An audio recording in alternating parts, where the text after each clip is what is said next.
Yo, kamusta na mga kasubok? Alam nyo naman na na-extend na yung quarantine natin. So, mayroon akong isi-share na pwede nyong gawin sa inyong motor, sa iyong motor. So, panoorin mo to.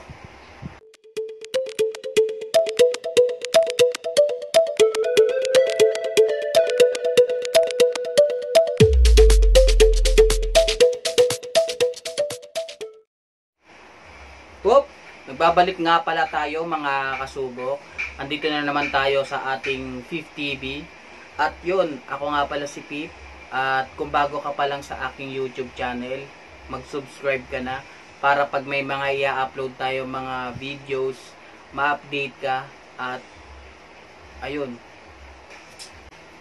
Ang vlog natin ngayon ay tungkol sa 7 bagay na pwede mong gawin sa iyong motor habang quarantine. Number 1, basahin mo yung owner's manual ng iyong motor.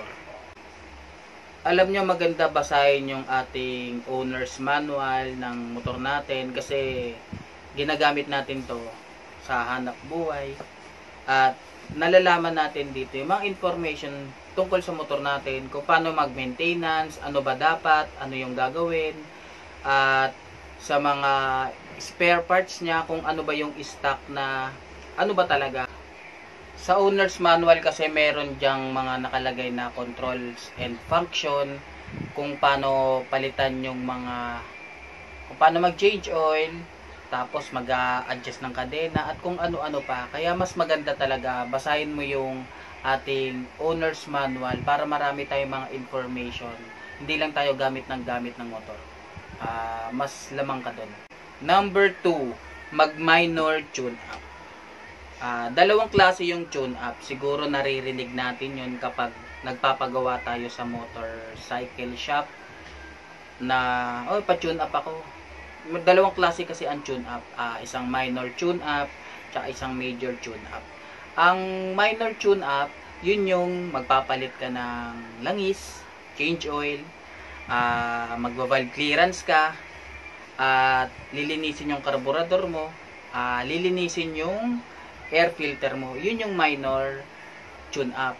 So, napansin nyo, puro linis. Kailangan siguro, hindi lang siguro, kailangan may tools ka bago mo, syempre, ayusin. Yun. Number 3, mag-major tune-up ka. Pero bago ang lahat, i-check mo muna kung may tools kang gagamitin. Kasi mamaya, kalikutin mo yung motor mo. Kulang-kulang ka ng tools. Yari ka. Mahirap pa naman lumabas. At sarado yung mga motor shop. So, ano ba yung mga major tune-up?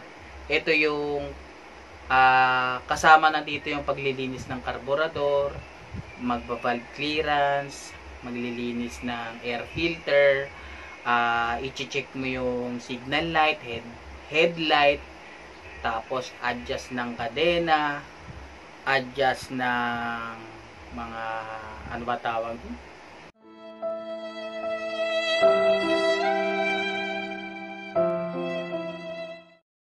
Mag-adjust ng preno sa harap, sa likod, i-check mo rin yung engine coolant mo, mamaya yumupi na. Tapos, yung final drive, ayun, check mo yung mga sinabi ko sa number 3. Number 4, mag-internal washing ka. So ako, pinaklas ko yung aking flarings ng aking motor. Ito, pakita ko sa inyo.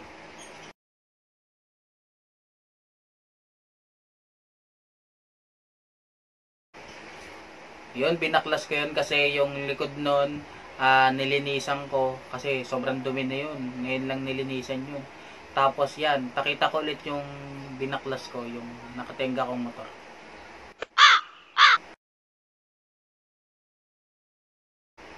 Ayun, tingnan mo, parang spaghetti na, ang dumi. Yan yung lilinisin ko, yun yung internal washing ko.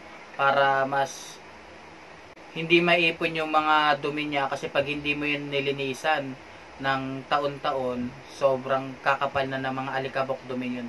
So, mas maganda linisan mo. Number 5, mag-external washing ka o paliguan mo ang iyong motor. So, ako, pagkatapos kong ikabit yung yung mga flarings ko, kakarwash ko na rin siya.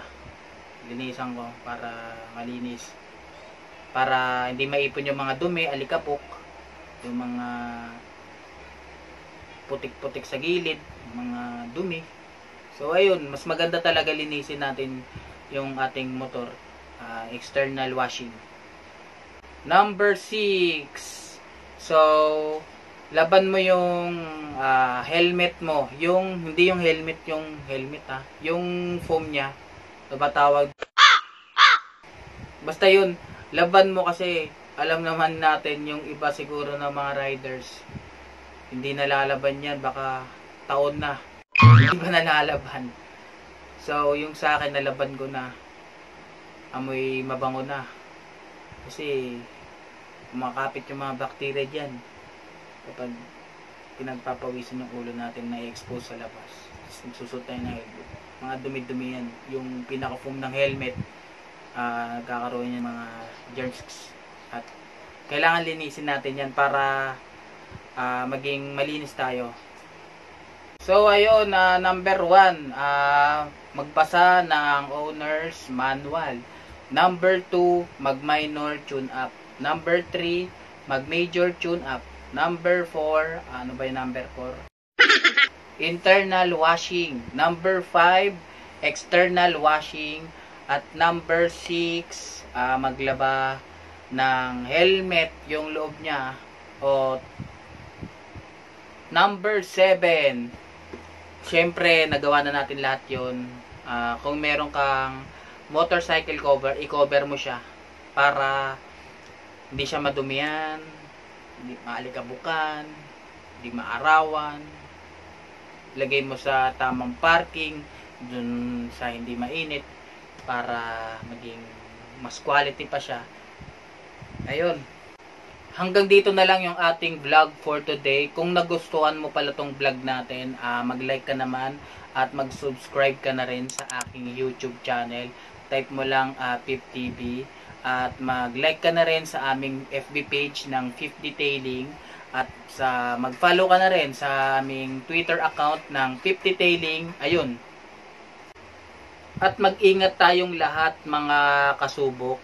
Alam nyo naman na tumataas na ang kaso ng COVID-19 dito sa Pilipinas. Hindi lang dito, pati sa ibang bansa. So, mag-ingat tayong lahat mga kasubok. Yung mga palabas-labas dyan, baka naman, magtitino kayo. Stay at home, sumunod tayo sa bansa. Sumunod tayo sa batas na pinatupad ng ating presidente. At huwag niyong kalimutan at magdasal tayo na sana bumalik na sa normal ang lahat at matapos na tong kaso ng COVID-19 na to at makakapag-rides na rin tayo sa susunod na araw. So mag-ingat po tayong lahat mga kasubok.